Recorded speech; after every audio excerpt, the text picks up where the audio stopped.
인간 본성에 대해 너무 충격적이어서 차라리 듣지 않았더라면 좋았을지도 모를 심리적 통찰이 하나 있습니다. 이 통찰은 겉보기엔 평범해 보이는 사람들이 어떻게 상상조차 할 수 없는 잔혹한 일에 가담하게 되는지를 이해하려다 결국 자신의 목숨을 내놓은 한 사람에 의해 제기되었습니다. 그는 1945년 나치에 의해 처형당한 독일 루터교 목사 디트리히 보네퍼였습니다. 그가 세운 개념은 바로 어리석음에 대한 이론이었고 그의 결론은 그 어떤 공포 영화보다도 더 무섭고 불편합니다. 1943년 베를린 테겔 감옥의 독방에서 보네퍼는 우리가 선과 악에 대해 가지고 있던 관념을 송두리째 뒤흔드는 통찰을 남깁니다. 그는 어리석음 stupidity 이 악마리시보다 훨씬 더 위험하다고 말했습니다. 맞습니다. 여러분이 들은 그대로입니다. 악한 사람은 대면할 수 있고 드러낼 수 있고 심지어는 힘으로 제지할 수도 있습니다. 우리는 악한 자와 논쟁할 수 있고 그의 양심에 호소할 수도 있으며 그의 행동이 초래할 결과를 보여줄 수도 있습니다. 하지만 어리석음에 대해서는 전적으로 무력합니다. 벽에 대고 이야기하는 것과 같습니다. 어떤 논리도 어떤 증거도 그 사람에게는 전혀 영향을 주지 못합니다. 이 말이 더욱 충격적인 이유는 보네퍼가 이런 관찰을 한 시점이 바로 절대적 악의 중심부에 갇혀 있었던 때였기 때문입니다. 그는 히틀러의 부상을 목격했고 독재자를 제거하려는 음모에 참여했으며 가까운 친구들과 가족들이 체포되고 고문당하고 죽는 모습을 지켜보았습니다. 그러나 그가 내린 결론은 단순히 나치의 잔혹함에 관한 것이 아니었습니다. 그는 그것보다 훨씬 더 음울한 진실을 직시합니다. 그것은 바로 그들을 지지했던 대중의 어리석음이었습니다. 그는 마치 홀로코스트 뒤에 숨겨진 진짜의 엔진을 발견해낸 것처럼 보였습니다. 보네퍼가 말한 어리석음은 낮은 지능이나 학력 부족을 의미하지 않았습니다. 나치의 중심 인물들 중에는 의사, 변호사, 대학 교수, 공학자 등 고등교육을 받은 엘리트들이 많았습니다. 보네퍼는 훨씬 더 섬뜩한 심리사회적 현상을 가리키고 있었습니다. 지적으로 똑똑한 사람들이 실제로는 기능적으로 어리석어질 수 있다는 사실입니다. 한 예로 뛰어난 외과의가 인종차별적 허위 이론을 신봉하거나 대학 교수가 과학적 사실을 부정하는 사상을 옹호하는 모습을 상상해 보십시오. 기술적 지능은 이런 어리석음으로부터 사람을 지켜주지 못할 뿐만 아니라 오히려 그것을 강화시키기도 합니다. 보네퍼의 통찰이 지닌 소름 끼치는 천재성은 설명 불가능한 현상을 설명해낸 데에 있습니다. 유럽에서 가장 교양 있고 문화적이던 나라가 어떻게 그런 집단 관계에 빠질 수 있었을까요? 괴테를 읽고 바흐를 들으며 살던 사람들이 어떻게 유대인 이웃이 강제 이송될 때 박수를 칠 수 있었을까요? 그 대답은 독일 국민의 타고난 사악함에 있지 않았습니다. 그보다는 그들이 집단적으로 어리석어질 수 있었던 심리적 취약성에 있었습니다. 이것은 인간 본성이 본질적으로 악하다는 설명보다 더 소름 끼치면서도 동시에 더 설명력 있는 발견이었습니다. 무엇보다 이 통찰이 오늘날에도 너무나도 선명하게 드러나고 있다는 점이 더욱 섬뜩합니다. 음모론에 완전히 빠져 있는 사람과 논쟁해 본 적 있으신가요? 그것은 무력감과 절망감이 뒤섞인 경험입니다. 아무리 많은 증거를 들이밀어도, 아무리 논리적으로 설명해도, 아무리 신뢰할 수 있는 전문가를 인용해도 그 사람의 믿음은 요지부동입니다. 마치 콘크리트 바닥에 씨앗을 던지는 것과 같습니다. 그 사람은 자신의 선입견과 모순되는 정보를 받아들일 수조차 없습니다. 그리고 이 현상의 더 무서운 점은 그 사람이 단순히 반대되는 증거를 무시하는 것을 넘어 오히려 그것을 자신의 믿음을 뒷받침하는 증거로 해석한다는 데 있습니다. 음모론자에게 자료를 보여주면 그는 이렇게 말합니다.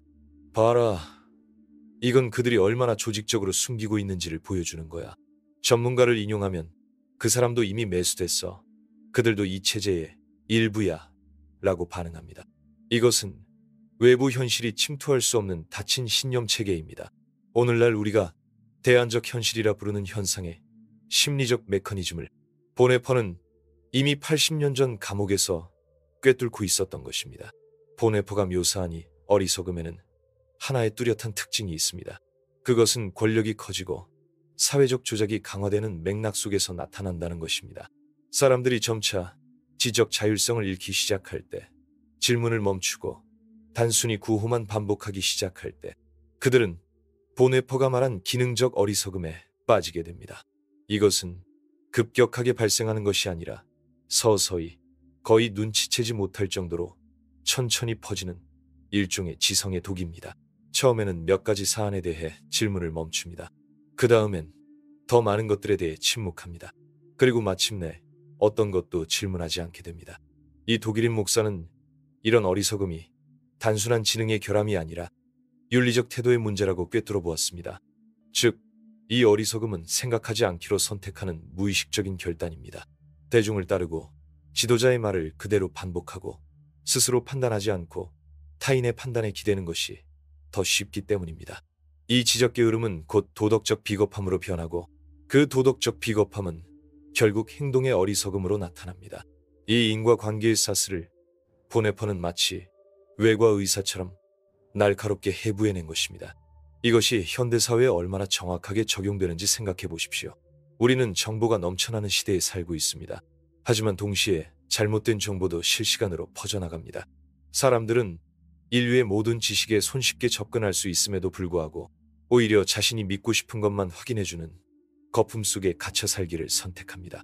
소셜미디어 알고리즘은 참여도를 극대화하기 위해 설계되었지만 그 결과는 대중의 집단적 어리석음을 만들어내는 기계로 전락하고 말았습니다. 우리는 보고 싶은 것만 보게 되고 우리의 편견은 더욱 강화되며 도전적인 관점과의 접촉은 점점 사라져갑니다. 과거에는 이런 대중 조작이 중앙집권적 전체주의 정권에서 발생했습니다. 히틀러는 대중 집회와 국영 선전을 통해 군중을 조작했습니다. 하지만 지금은 그런 권력이 필요조차 없습니다. 오늘날 사람들은 자신만을 위해 맞춤 제작된 선전장치를 스스로 주머니에 넣고 다닙니다. 그 기기는 개인의 심리적 약점을 정확히 계산해 설계된 콘텐츠를 24시간 지속적으로 전달합니다. 이것이 바로 주문형 어리석음입니다. 필요할 때마다 즉시 제공되는 지적마비. 이 이론이 더욱 소름 끼치는 이유는 그것이 단순히 정확한 진단일 뿐 아니라 앞으로의 사회를 예측해내는 힘까지 가지고 있다는 점입니다. 보네퍼는 폭력이 아니라 집단적 어리석음의 조작을 통해 어떻게 한 사회 전체가 파괴적인 이데올로기에 장악될 수 있는지를 꿰뚫었습니다. 그는 그것을 정신적 바이러스와 같은 현상으로 본 셈입니다. 그리고 이 바이러스는 실제 바이러스보다 더 빠르게 퍼집니다. 왜냐하면 그것은 인간의 비판적 사고력을 직접적으로 감염시키기 때문입니다. 더 무서운 사실은 이 정신 바이러스는 자발적으로 퍼진다는 것입니다. 사람들은 스스로 감염되기를 선택합니다. 이러한 바이러스적 은유는 단순한 수사학이 아닙니다. 신경과학적 연구들에 따르면 사람들이 정치적 신념과 충돌하는 정보를 접할 때 뇌의 통증과 관련된 영역이 실제로 활성화된다고 합니다. 즉, 정체성을 위협하는 진실을 받아들이는 것은 신경학적으로도 아픈 일이라는 것입니다. 따라서 뇌는 본능적으로 그것을 피하려 합니다. 불편한 진실을 마주하는 것보다 지속적인 어리석음 속에 머무는 것이 훨씬 더 쉽고 덜 고통스럽습니다. 그래서 어리석음은 단순한 무지가 아닙니다.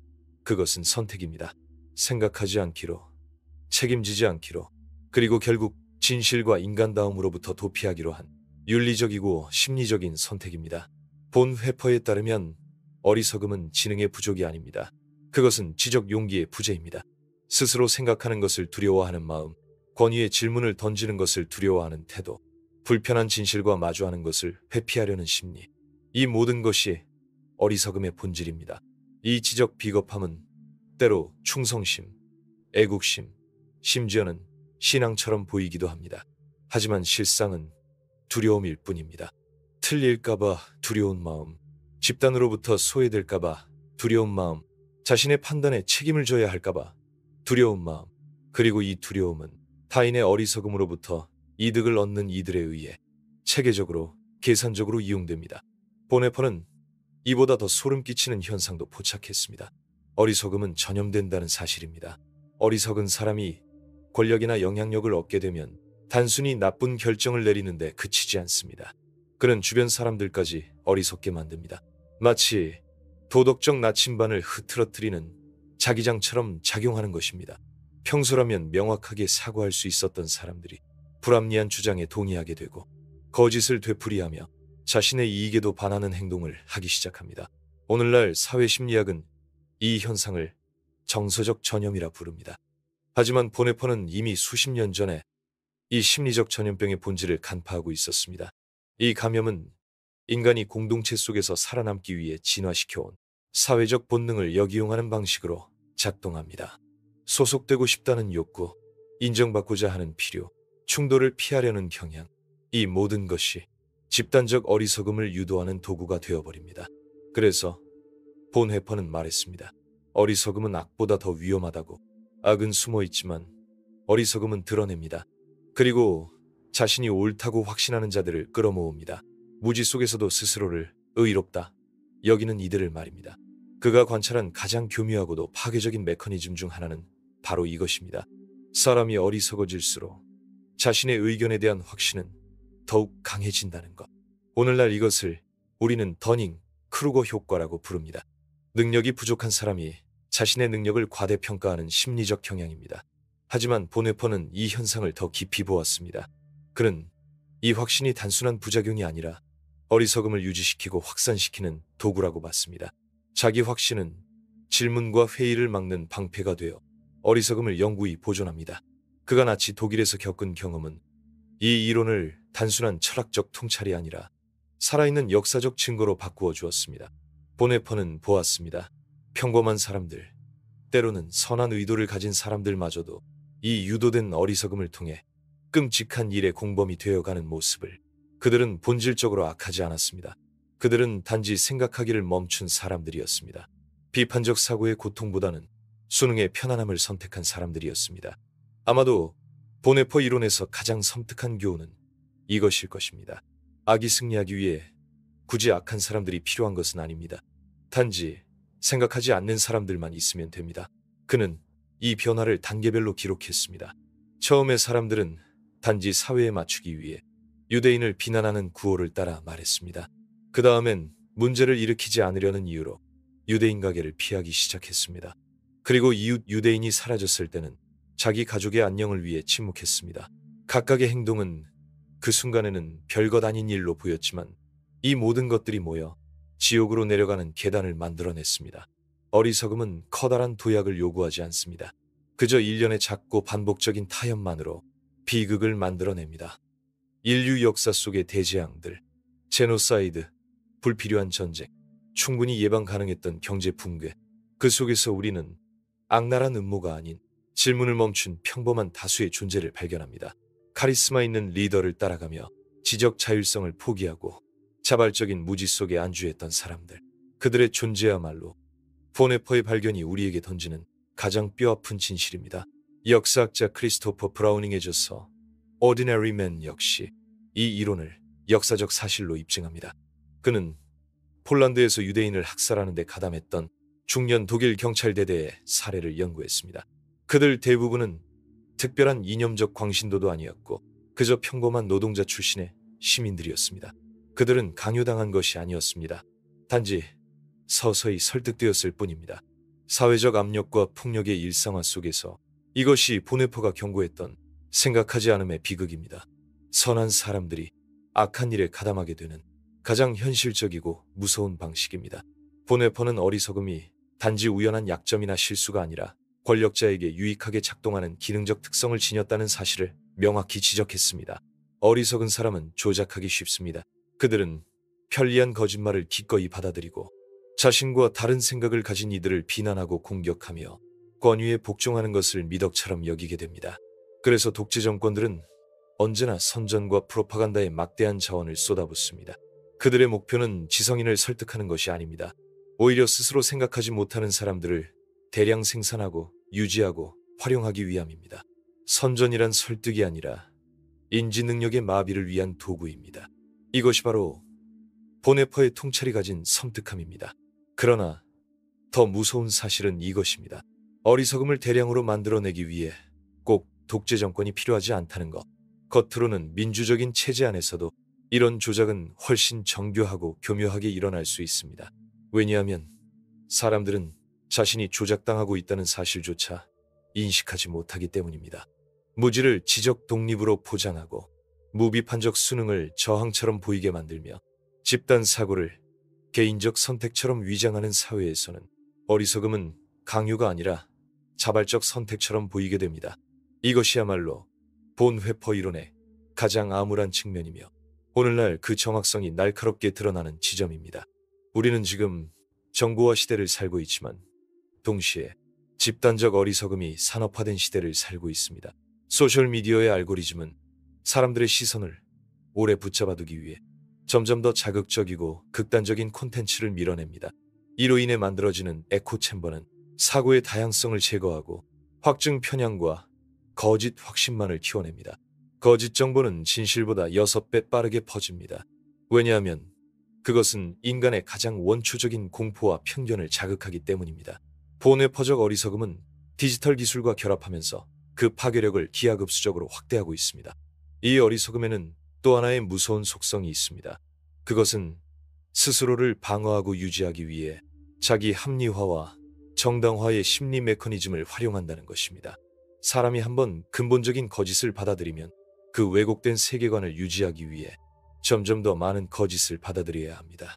마치 이자까지 붙는 지적 부채처럼 처음엔 작았던 왜곡이 점점 커져 결국 전체 인생이 허상 위에 세워지는 것입니다. 이 상황에서 진실을 받아들이는 일은 단순한 수정이 아니라 자신의 정체성을 부정해야 하는 일이 됩니다. 그래서 사람들은 오히려 더 강하게 거짓을 붙잡습니다. 이것이 어리석음이 가진 가장 잔인한 덫입니다. 희생자가 스스로의 환상의 공범이 되도록 만든다는 것.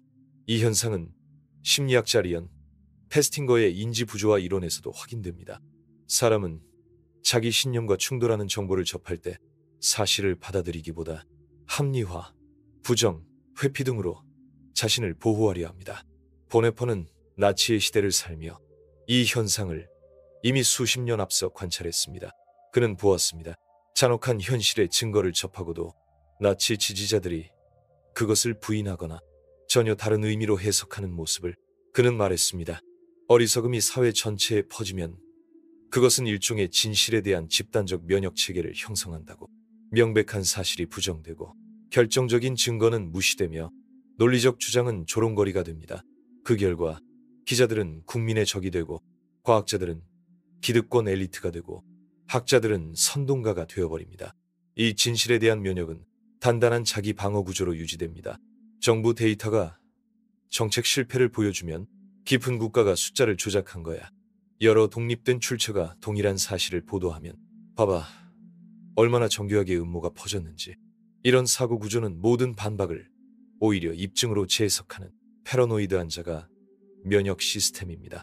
보네퍼는 또한 이 어리석음이 개별로만 존재하지 않고 서로를 강화하는 집단적 생태계를 형성한다는 사실을 관찰했습니다. 어리석은 사람들은 서로 모이고 서로를 정당화하고 대안적 세계관을 형성하며 그 안에서 자신이 계몽된 존재라고 믿기 시작합니다. 그들은 자신이 특별한 진실을 알고 있으며 남들이 못 보는 진상을 꿰뚫고 있다고 느낍니다. 이것이 어리석음의 또 하나의 역설입니다. 그 안에 있는 사람은 자신이 어리석다고 느끼지 않는다는 것, 오히려 똑똑하고 깨어있다고 믿습니다. 그 집단 안에서는 거짓이 반복을 통해 진실이 되고 집단의 동의가 사실의 기준이 됩니다. 이렇게 많은 사람들이 믿는 걸 보면 이게 틀렸을 리 없어. 이 단순한 심리가 거대한 왜곡을 정당화합니다. 하지만 본회퍼는 분명히 말했습니다. 숫자는 진실을 만들지 못합니다. 다수가 믿는다고 해서 거짓이 진실로 바뀌는 법은 없습니다. 다만 더 쉽게 받아들여질 뿐입니다. 그리고 이 점에서 인간의 심리는 진실보다 위로받는 거짓을 더 선호하게 됩니다. 본회퍼의 어리석음 이론은 단순한 시대의 산물이 아닙니다. 그것은 오늘을 살아가는 우리에게 긴급하고도 실존적인 경고입니다. 어리석음은 타고나는 것이 아닙니다. 그것은 선택이며 습관이며 사회적 감염입니다. 그리고 그 대가는 단순한 실수가 아니라 역사적 재앙입니다. 소셜미디어 시대에 들어서면서 어리석음의 상호 검증과 확산은 산업적 규모로 작동하기 시작했습니다. 페이스북 그룹, 텔레그램 채널, 트위터의 스레드 등은 인위적인 합의, 컨센서의 생산 공장처럼 기능합니다. 비슷한 신념을 가진 사람들이 모이고 출처가 불분명한 정보를 공유하며 비논리적 주장을 반복하다 보면 하나의 밀폐된 확신의 거품, 버블이 형성됩니다. 이 거품 속에서는 말도 안 되는 주장이 합리적으로 들리고 음모론은 자명한 사실처럼 느껴지며 노골적인 거짓은 자가 증명된 진리처럼 보입니다. 보네퍼 이론의 진정한 공포는 그것의 보편성에 있습니다. 그가 말한 어리석음은 나치 독일에만 국한된 현상이 아닙니다. 어느 시대, 어느 문화, 어떤 체제에서도 인간 본성의 약점을 노리고 발생할 수 있는 항구적이고 반복 가능한 위험성입니다. 지능이나 학력은 이 바이러스로부터 우리를 지켜주지 못합니다. 자연 면역은 없습니다. 유일한 백신은 지적 경계심이라는 꾸준한 습관뿐입니다. 이 보편성은 수십 년간의 심리학 연구로도 뒷받침됩니다. 예컨대 스탠리 밀그램의 복종 실험은 평범한 사람들이 어떻게 권위에 복종하여 잔혹한 행동을 저지를 수 있는지를 보여주었습니다. 솔로몬 아쉬의 동조 실험은 사회적 압력이 얼마나 쉽게 개인의 판단을 뒤틀 수 있는지를 증명했습니다. 필립 짐바르도의 스탠퍼드 감옥 실험은 상황과 역할이 인간의 행동을 얼마나 극적으로 바꾸는지를 보여주었습니다. 보네퍼는 이 모든 메커니즘을 실험실이 아니라 역사 속에서 거리와 교회와 감옥 안에서 자신의 눈과 경험으로 목격했습니다. 하지만 그가 말한 어리석음에는 마지막이자 가장 파괴적인 속성이 하나 더 있습니다. 바로 도덕적 우월감과 결합된 어리석음입니다. 어리석은 사람은 단지 틀린 게 아닙니다. 자신이 옳다고, 심지어는 선하다고 믿습니다. 그는 자신이 더 나은 가치를 지키고 있고 정의를 수호하고 있으며 신성한 무언가를 위해 싸우고 있다고 느낍니다. 이 도덕적 자부심은 지적 오류를 교정하기 어렵게 만듭니다. 그의 믿음을 논박하는 것은 단지 논리적 충돌이 아니라 그의 도덕적 정체성 자체를 공격하는 것처럼 느껴지기 때문입니다. 그래서 반응은 극단적으로 감정적이고 방어적이며 격렬하게 나타납니다. 당신은 그저 의견을 반박한 것이지만 그 사람은 자신의 존재 이유가 공격당했다고 느낍니다. 본회퍼는 이 현상을 일종의 어리석음의 나르시시즘으로 보았습니다. 그 사람은 스스로를 어리석다고 여기지 않습니다. 오히려 자신이 선택받은 자, 진짜 진실을 아는 자, 남들이 깨닫지 못하는 진리를 꿰뚫는 자라고 생각합니다. 이런 심리적 보상은 생각하지 않아도 되는 편리함과 결합되어 강한 중독성을 지닙니다.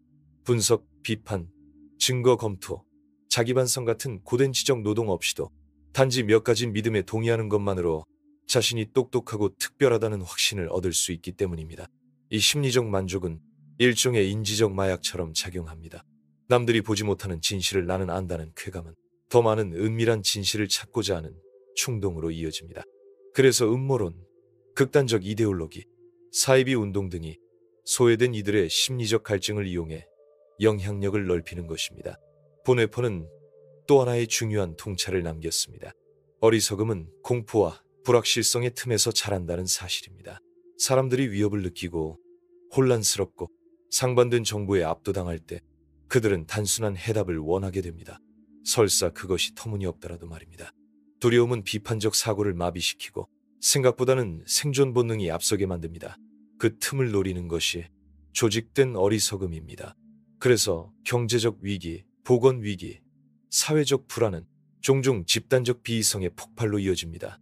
공포는 질문을 멈추게 하고 불확실성은 허위 확신을 퍼뜨리는 비옥한 토양이 됩니다. 보네퍼의 어리석음 이론은 역사적 회고가 아니라 오늘의 우리를 위한 경고입니다. 그것은 외부에서 강제로 부과되는 악보다 더 무서운 우리 안에서 자라나는 자기 포기의 병리입니다.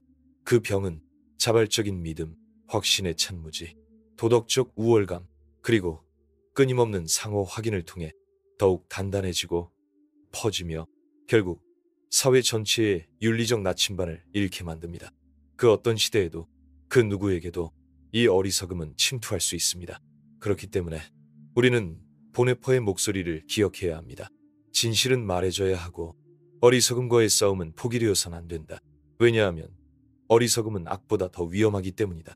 이 마지막 통찰은 보네퍼 이론의 핵심을 꿰뚫습니다. 현대사회는 우리가 끊임없이 불안하고 경계하는 상태로 살아가도록 만듭니다. 뉴스 속보, 경제위기, 팬데믹, 세계적 분쟁, 기후변화, 이러한 만성적 스트레스 환경은 집단적 어리석음이 자라기에 가장 이상적인 조건을 제공합니다. 사람들은 복잡하고 예측 불가능한 세상에서 단순하고 확실한 해답을 갈망하게 됩니다. 그리고 세상의 모든 사이비, 지도자와 선동가들은 이 거짓된 확실성을 권력, 돈, 영향력과 맞바꾸려늘 대기 중입니다. 이 모든 것을 악화시키는 것이 현대정보 환경의 속도와 양입니다. 우리는 하루에도 수천 개의 정보 파편에 노출됩니다. 우리 뇌는 이를 모두 분석할 수 없기 때문에 인지적 지름길, 즉 심리학자들이 말하는 휴리스틱스를 사용해 빠르게 판단하려 합니다. 이 휴리스틱은 원래는 생존에 유리한 전략이지만 우리의 취약점이 되기도 합니다. 이 틈을 노리는 이들은 우리가 어떻게 판단하고 무엇에 반응하는지를 정확히 알고 있습니다. 보네퍼 이론의 가장 어두운 천재성은 바로 여기에 있습니다. 왜 이성적인 논거가 비이성적인 확신을 이기지 못하는지를 설명한다는 점입니다. 문제는 사람들의 이해력이 부족해서가 아닙니다. 그들은 이해하지 않기로 선택했기 때문입니다. 이 선택은 종종 무의식적이지만 깊은 심리적 욕구에 의해 지탱됩니다. 소속되고 싶다는 욕구, 의미 있는 삶을 살고 싶다는 갈망, 안전함에 대한 갈망, 다른 사람보다 더 낫다는 우월감, 이러한 욕구는 논리나 증거로는 채울 수 없습니다. 그래서 비합리적 믿음 체계는 논리보다 더 깊이 뿌리내릴 수 있습니다. 이것이 왜 사실을 중심으로 한 토론이 거의 효과가 없는지, 왜 정치적, 사회적 이슈에서 논쟁이 격렬해지는지만 결과는 드물게 바뀌는지를 설명합니다. 사람들은 단지 의견을 말하는 것이 아니라 정체성과 소속감, 존재 목적을 지키고 있다고 느끼기 때문입니다. 그렇기 때문에 반박은 곧 정체성의 위협으로 받아들여지고 반응은 격렬해지고 감정적이 됩니다. 이 모든 것을 목격했던 보네퍼는 결국 하나의 결론에 도달합니다. 어리석음을 이기는 길은 설득이 아니라 해방이라는 것입니다. 어리석음에서 벗어나기 위해서는 스스로 자유를 원해야 하며 자기 생각의 책임을 기꺼이 감당하겠다는 결단이 있어야 합니다. 그 어떤 교육도, 강연도, 논쟁도 그 사람 대신 그 결정을 내려줄 수는 없습니다.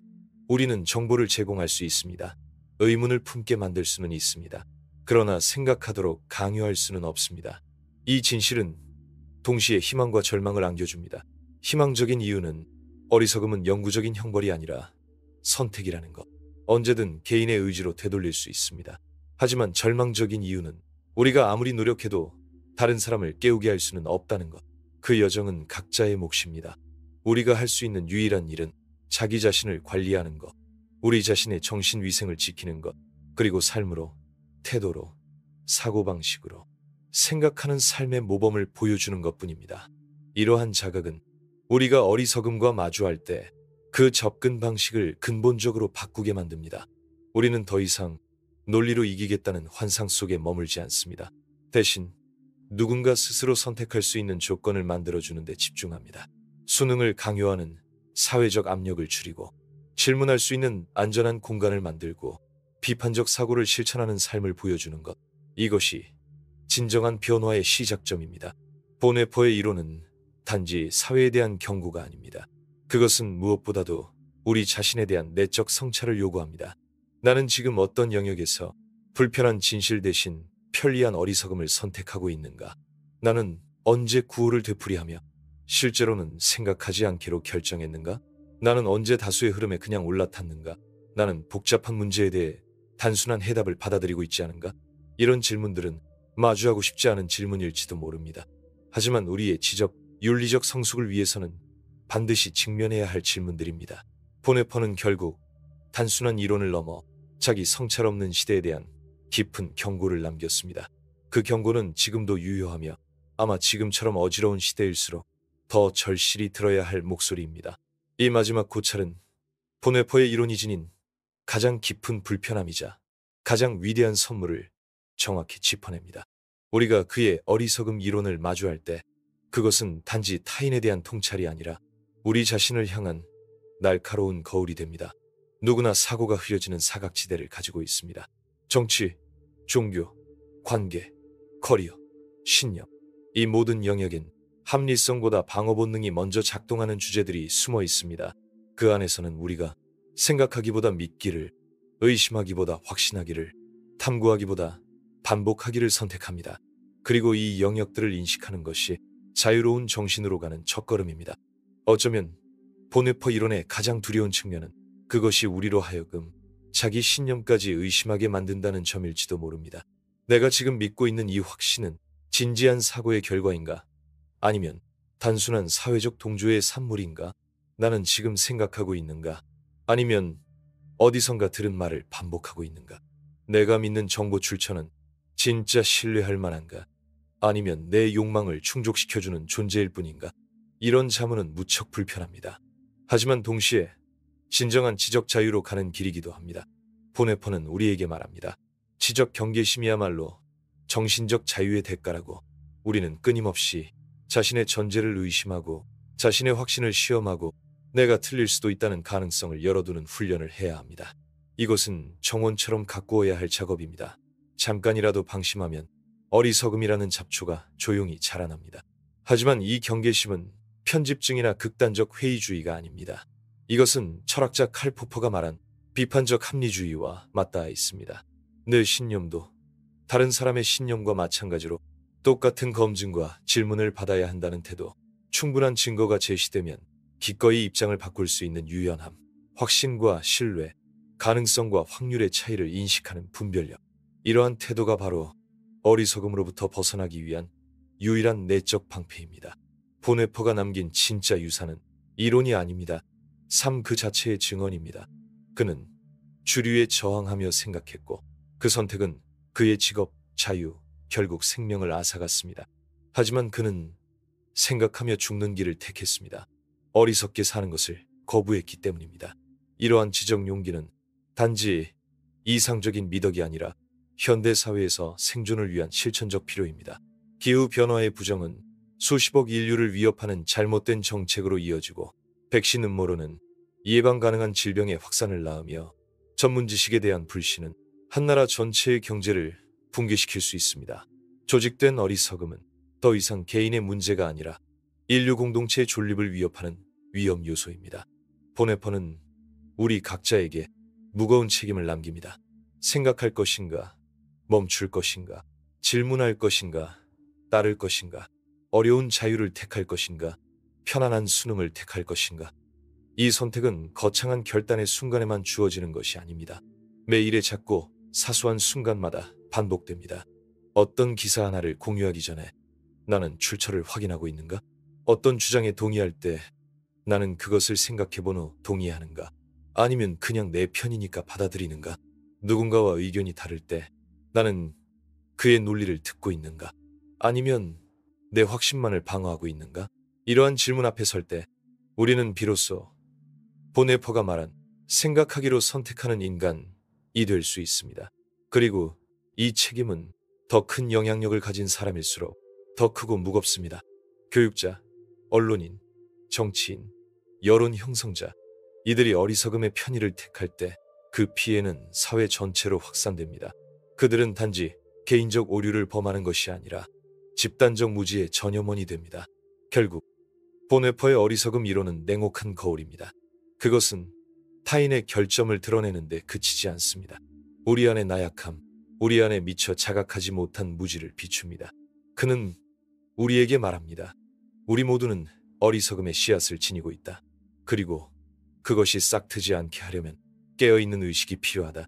불편하지만 반드시 마주해야 할 진실입니다. 우리가 그것을 직면할 용기를 가질 때에만 그 위험으로부터 스스로를 그리고 사회를 지킬 수 있기 때문입니다.